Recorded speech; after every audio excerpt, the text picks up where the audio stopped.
Thank you for your watching. Hello guys. Sabareesh ശ്രുതിയുടെ vlog.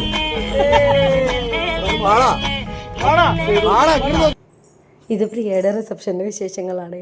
അന്ന് എനിക്ക് വ്ളോഗ് സ്റ്റാർട്ട് ചെയ്യേണ്ട ആവശ്യമേ വന്നില്ല. ഫുൾ ആൾക്കാരുണ്ടായിരുന്നു ഹോസ്റ്റ് ചെയ്യാൻ. ഇതേ നമ്മുടെ ബ്രൈഡ് സ്പോട്ടായിട്ടുണ്ട്. നമ്മളവിടെ ചെന്നപ്പോൾ അവളെ കണ്ടു. അവൾ നല്ല സുന്ദരിയായിട്ട് ഒരുങ്ങി നിൽക്കുന്നുണ്ടായിരുന്നു.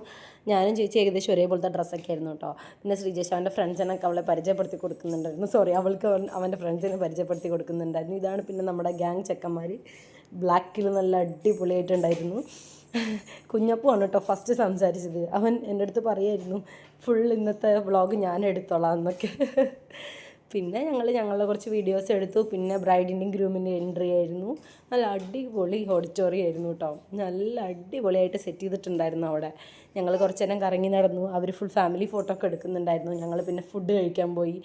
ആദ്യം അമ്മയും വല്യമ്മ എല്ലാവരും കഴിച്ച ശേഷമാണ് ഞാനിരുന്നത്. അപ്പോൾ വിച്ചുവിനെ അവർ നോക്കി ഞങ്ങളിരുന്നു. പിന്നെ ഇവർ കഴിഞ്ഞപ്പോഴും ഇവരോട് ഇതൊക്കെ തന്നെ ഫുൾ ഫോട്ടോ എടുക്കും ഓരോന്ന് പറയലൊക്കെ ആയിരുന്നു. അവൾക്ക് ചെറിയൊരു വിഷമം ഉണ്ടായിരുന്നു കേട്ടോ പോരുമ്പോൾ. പക്ഷേ ഞങ്ങൾ ഫുൾ ഡാൻസൊക്കെ ആയിരുന്നു. വണ്ടിയിൽ ഫുൾ പാട്ട് പാടലൊക്കെ ആയിരുന്നു. പിന്നെ പിറ്റേ ദിവസം രാവിലെ വിരുന്നിൻ്റെ സമയത്തും അതെ വല്യമ്മ ഫുൾ കുക്കിംഗ് ഒക്കെ ഉണ്ടായിരുന്നു വെജിറ്റേറിയൻ. ബാക്കി നോണൊക്കെ നമ്മൾ ഓർഡർ ചെയ്തിരിക്കുകയായിരുന്നു.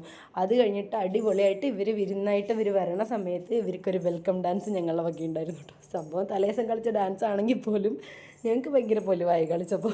ശ്രീജേഷൻ 2 സ്റ്റെപ്പൊക്കെ ഇട്ടു കേട്ടോ. പിന്നെ അവർ വന്നു. പിന്നെ ഞങ്ങൾ നേരെ നല്ല ബിരിയാണിയും നല്ല അടിപൊളി ചിക്കനും കഴിച്ചു. ഐസ്ക്രീം ഉണ്ടായിരുന്നു. അങ്ങനെ ഫുഡൊക്കെ കഴിച്ച് നല്ല അടിപൊളിയായി ഞങ്ങളെല്ലാവരും വീട്ടിലേക്ക് ടാറ്റാ ബൈ ബൈ എന്ന് പറഞ്ഞിട്ട് പോന്നു. Okay bye bye.